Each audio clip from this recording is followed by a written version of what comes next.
All right, welcome back to Indian Trace. I want you to take a look at this layout right here.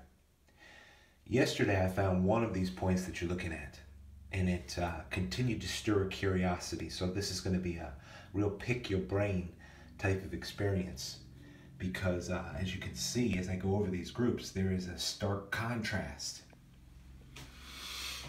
Even though we're looking at the exact same material,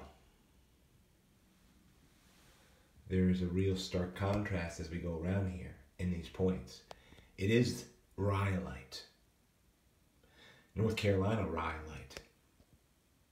And Rob, this will be one to put on your table and to give me your response. And anybody who naps, especially Flint's Ball, Ken, I need your insight. What do you think about these things? Because, I don't know. It's Rhyolite, but I distinctly, as you're going to see here in this video, and I'll go through them, and I just don't know where to start. I don't know where to find my starting point. So I'll just kick it off as we take a look at these and make a couple points as I go through and hopefully get your reflection on it. I distinctly find, as you can see, two different distinct types of Rhyolite. It's not like one of these was just flaked and the other one was flaked a long time ago. There could be separations, of course, between these, and 1,000 years could separate them, but at the same time, they're all distinctly patinaed. This is the way they patina. Look at these points and the distinct contrast in them. And so, and we know, those of you who nap, and I know, and those people out there, just to let you know, when I break this, or if I find a broken piece of this, it has coffee brown flint on the inside. When I break this, there's army green flint. Now Rhyolite does come in different colors, but maybe that's all it means, that there's a big vein of coffee brown flint in the Uwharrie Mountains here in North Carolina, and then there is a big vein of the army green flint. I don't know. I've seen Rhyolite in a few other colors as well, but this is the majority that I find here. It's this and this for Rhyolite. It's just a unique difference here. And people who collect artifacts in Eastern or Central North Carolina will confirm that. And I figured it'd be just so easy just to pull them out to show people the real stark contrast between the green. A great Guilford straight base found at Notchville, and a point here found at North Gillfield. I don't know about dispensations, time periods. Couple great points here.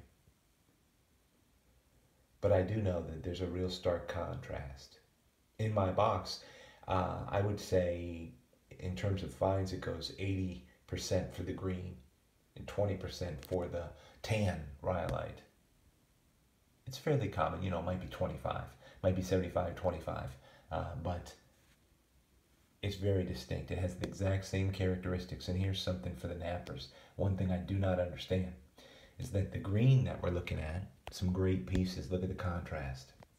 This green and this white Rhyolite are different in their patina.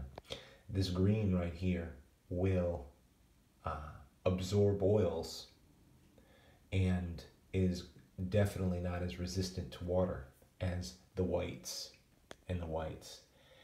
This white Rhyolite, if you will, does not absorb oil and is very resistant to water. And the green Rhyolite, opposite. It will absorb oils in a second. And then they're very difficult to get out of the stone. You have to be careful about your hands and what have you. And there's a good illustration of it right here. Incredible pieces made of Rhyolite. This, very absorptive, very absorbive. No word, right? It absorbs water, oils. This one doesn't absorb anything. Very resistant. It won't absorb nothing. You don't have to worry about the tan Rhyolite or the brown. So I think that does it. Last piece. Of course, here's the piece that I found yesterday on the top. It was an absolute smoker. Found at the clay pot. Interesting, because this tan, I'm finding tan pieces of rhyolite, like this Marl Mountain I found at the clay pot as well. And this one down here, which is tan, I found at the clay pot as well. Very interesting, right? Now these two, of course, the one on the bottom I found at Riverdale, green as can be, rhyolite straight through and through. And then this one that I found yesterday is tan.